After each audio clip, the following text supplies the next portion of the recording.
Bonjour à toutes et à tous, aujourd'hui mes amis on va préparer de ratatouille. Les ingrédients pour la recette, alors il me faut de pommes de terre, des courgettes, poivrons verts, rouges, 2 oignons, tomates fraîches et des petits pois. Les épices, alors il me faut pas beaucoup, il me faut ras el hanout, poivre noir et paprika et de l'ail et de sel et tomates concentrées, de l'harissa si vous souhaitez. Voilà tout ce qu'il faut pour préparer notre recette. Et d'huile d'olive, l'équivalent de 5-6 cuillères. Ça dépend de la quantité que vous le préparez. Et un peu d'eau. Et on va le mettre, avant de commencer notre recette, on va le mettre sur le feu pour qu'on peut l'ajouter à notre ratatouille. On ne va pas ajouter beaucoup d'eau. مرحبا بكم اصحابي وحبايبي. اليوم راح نطيبوا شكشوكه روسيت سهله برشا، ما تطلبش برشا وقت، وخاصه تخص لي زيتيديون ما يعرفوش يطيبوا. مش نعطيهم فكره كيفاش باش يطيبوا الشكشوكه نتاعتهم. روسيت تحفونه برشا، وخاصه كي نحضروا لها الخبز سخون في الدار. روسيت حمام مش لي زيتيديون العائله تحفونه برشا، فيها الخضره وتحفونه روسيت معنا فيها ما نقول.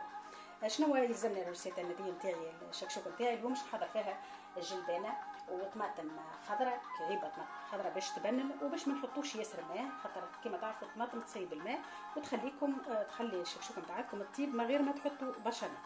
عندنا البطاطا روايس بصل قسمينها جويده خاطر تقرب حساب التطيب نتاعو باش ما يجيكمش على الذيول، وفلفل احمر فلفل اخضر وكعيبه قرع خضراء، والفلفل نتاعي ما ثماش حاجه كبيره.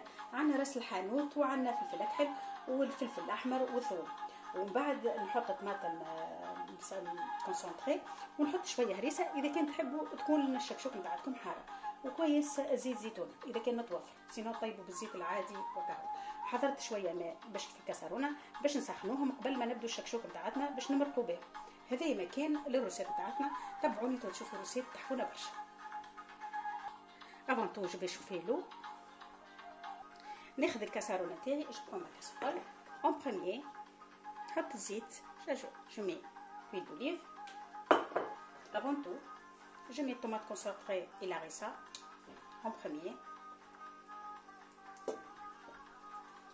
Après, j'ajoute mes légumes. نحط الخضرة نتاعي وكلها ونطلع باش تقصوها جويده الخضرة نتاعكم، تجيب لكم الكل مع بعضها كيف كيف. الجلبانه انا خديت الجلبانه كونجيلي، نحط الخضره نتاعي،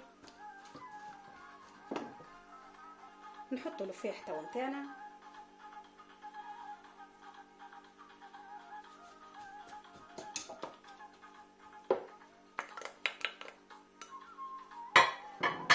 نحطوا قرينه الفلفل،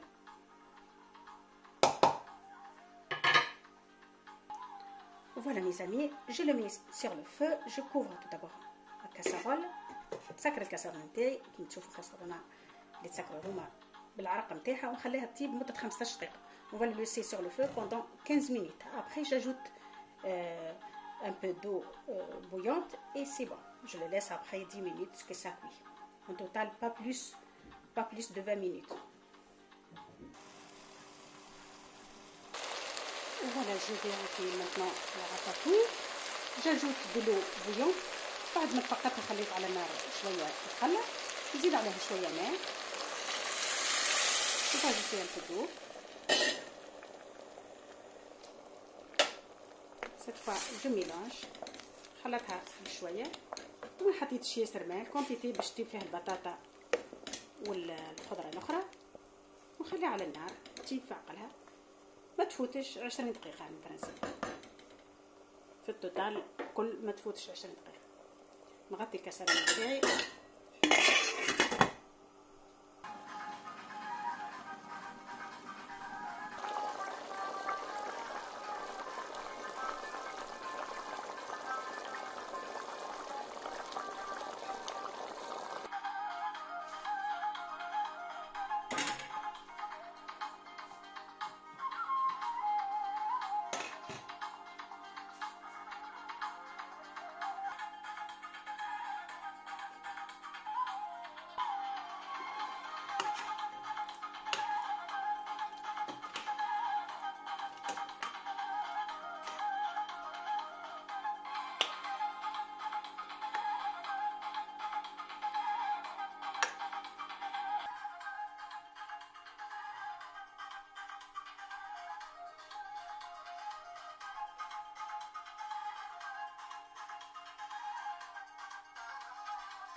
Voilà mes amis, comme vous voyez notre recette elle est prête, elle est magnifique. J'espère que vous avez aimé ma façon de les préparer. N'hésitez pas à vous abonner, merci beaucoup et à bientôt. كيما تشوفوا صحابي وحبايبي شكشوكم تاعتنا حضرت الرسيد تحفونا برشا وخفيفه برشا. نزيدوا معاهم ورس اللحم اذا كان نحبوا مشوي ولا حوت ولا تحبوا انتم، والا تخلوها كما هي خضره فيها الخضره ما تسحقش حتى شيء. ونزيدوا معاها الخبز العربي نتاع الدار، ما نحكي لكمش على البنه اللي فيها. ان شاء الله تجربوها في دياركم، ما تنسوش تحطوا جيم اذا كان عجبتكم لي روسيت ولي زيدين تاعي. تبقاو على خير وان شاء الله نتقابلوا في روسيت مع احسن يا ربي.